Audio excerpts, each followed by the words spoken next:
L'histoire d'aujourd'hui va traiter d'une des plus grandes médiums du XXe siècle. Réalité ou canular, à vous de vous faire votre propre opinion. Un jour d'été 1969, trois professionnels britanniques de la musique classique sont en train de discuter. Un chef d'orchestre, un producteur et David Cairns, un directeur de la société Philips. Ils s'interrogent sur un morceau de Berlioz, ou plutôt sur des indications métronomiques que celui-ci avait annotées sur une de ses partitions. Pour le chef d'orchestre, elles paraissent trop rapides, et il se demande si cela ne serait pas dû à une erreur de notation. Cairns lui propose alors de poser la question au principal concerné. Il appelle ensuite une de ses connaissances, Rosemary Brown, en lui demandant de soumettre la question à Berlioz. Celle-ci le recontacte une semaine plus tard, confirmant que ses mesures étaient effectivement trop rapides. Bien. Souci. Nous sommes donc en 1969, et Berlioz est décédé en 1869, soit exactement un siècle plus tôt. Qui est donc cette Rosemary Brown ?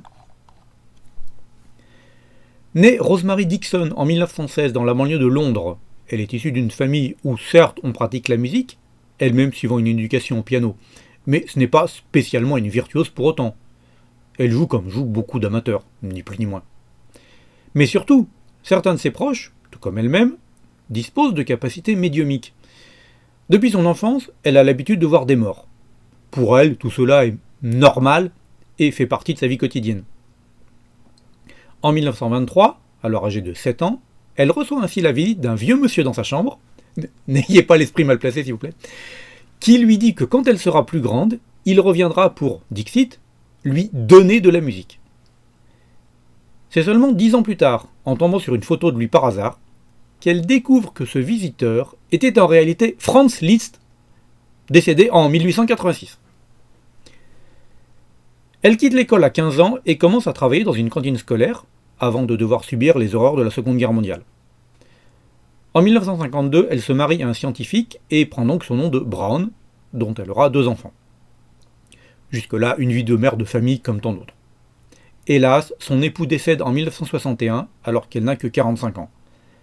C'est seulement à partir de ce moment-là qu'elle manifeste un réel intérêt pour le spiritisme. Elle continue de voir des esprits depuis son enfance, mais, encore une fois, rien que de très banal pour elle. Et elle n'a jamais cherché non plus à en tirer un quelconque profit. C'est en 1964, elle a alors 48 ans, que se produit le déclic qui va changer sa vie. Et aussi créer bien des polémiques dans le monde de la musique.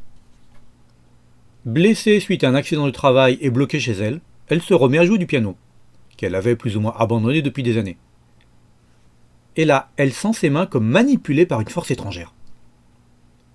Lise revient, comme il le lui avait promis. Mais il ne démarre pas directement par de la musique. D'après Rosemary, il commence plutôt par lui conseiller sur qui parier lors de matchs de football. Elle suit ses directives, et en effet, elle gagne ainsi de petites sommes qui lui permettent de boucler ses fins de mois. Liszt lui demande alors de bien vouloir retranscrire le fruit de composition originale qui lui serait dicté depuis l'au-delà, non seulement par lui-même, mais également par d'autres grands compositeurs décédés. Il débute donc cette collaboration et Rosemary retranscrit fidèlement ses partitions. Après quoi, d'autres défunts célèbres viennent à leur tour lui rendre visite, parmi lesquels Chopin, Beethoven, qui n'est plus sourd, ce qui est normal pour un esprit libéré des contraintes physiques, Schubert ou encore Debussy, et qui s'adressent tous à elle en anglais. Mais on peut mettre ça sur le compte d'une certaine forme de télépathie.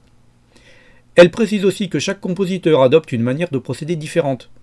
Par exemple, si Liszt prend le contrôle de ses mains le temps de quelques mesures, puis lui demande de retranscrire ensuite le résultat exécuté, Beethoven ou Bach énoncent oralement le nom de chaque note. Elle se demande néanmoins pourquoi ils l'ont choisi elle précisément.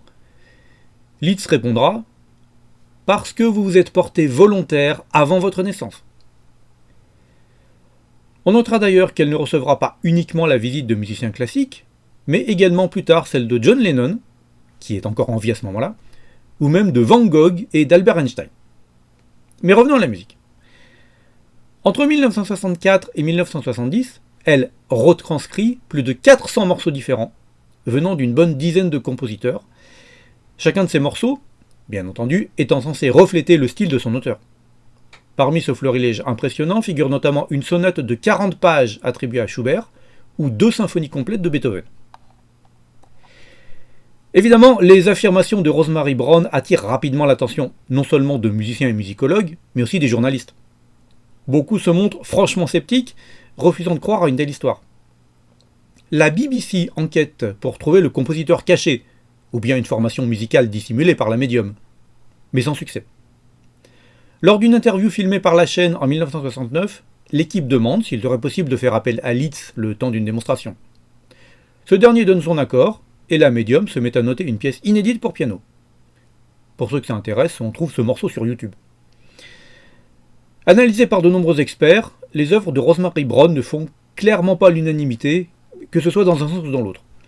Certains n'y voient que d'œuvres de modeste facture, certes composées dans le style des 10 musiciens décédés, mais qui font trop copie à la manière d'eux. L'un des sceptiques écrira « L'une des caractéristiques qui, de leur vivant, les rendaient remarquables, résidait essentiellement dans leur imprévisibilité. En effet, chacune de leurs créations augurait un nouveau champ d'exploration encore inexploité dans le domaine de la sensibilité ou de la technique musicale, dont ils offraient la démonstration. Inversement, dans le présent cas de figure, les talents originels qu'ils essaimaient jadis semblent s'être littéralement volatilisés dans le néant, au risque de tomber en désuétude. » Mais inversement, d'autres musicologues de haut niveau n'en avaient contraire, quitte à faire preuve de peu de tact, comme Ian Parrott, compositeur réputé et professeur de musique à l'université, qui conclut que Rosemary Brown n'était pas assez intelligente pour créer cette musique elle-même. Et puis, comment aurait-elle pu composer autant de morceaux en seulement l'espace de quelques années et dans des styles si différents? Rappelons que si elle sait jouer de la musique, cela n'a jamais non plus été une professionnelle. On ne remet pas en cause sa sincérité, mais on cherche plutôt des causes, disons, plus cartésiennes. Cela pourrait par exemple être dû à des capacités inconnues de son subconscient. La maison de disques Philips lui a sorti 2 albums, non sans avoir au préalable fait passer à la médium des tests psychologiques et psychiatriques, dont les résultats se sont révélés être tout à fait normaux. Le professeur derrière ces tests a déclaré « Quand bien même je ne suis pas quelqu'un que l'on pourrait qualifier de particulièrement compétent en matière de musique, les experts avec lesquels je me suis entretenu à cet égard suggèrent que les ébauches de Rosemary Brown retranscriraient ne résulteraient pas du fruit de son inconscient. D'autres musicologues postulent qu'il ne s'agirait pas non plus d'imitation, et que par extension, Madame Brown ne saurait donc avoir composé ses œuvres elle-même, leur teneur revêtant d'autant moins de chances de provenir de son propre chef que les caractéristiques qui en découlent ne reflètent en rien son individualité intrinsèque. À ce jour, la majeure partie du demi-millier d'œuvres musicales composées par Rosemary Brown demeure à l'état de partitions manuscrites, retranscrites mais jamais publiées.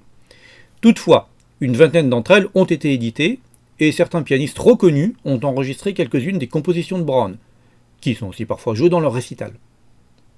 Certaines questions restent néanmoins en suspens, comme par exemple pourquoi les œuvres dictées restent-elles dans le style de l'époque du compositeur, sans prendre en compte les nombreuses évolutions musicales depuis leur mort. Rosemary Brown aurait également reçu quelques informations sur l'au-delà.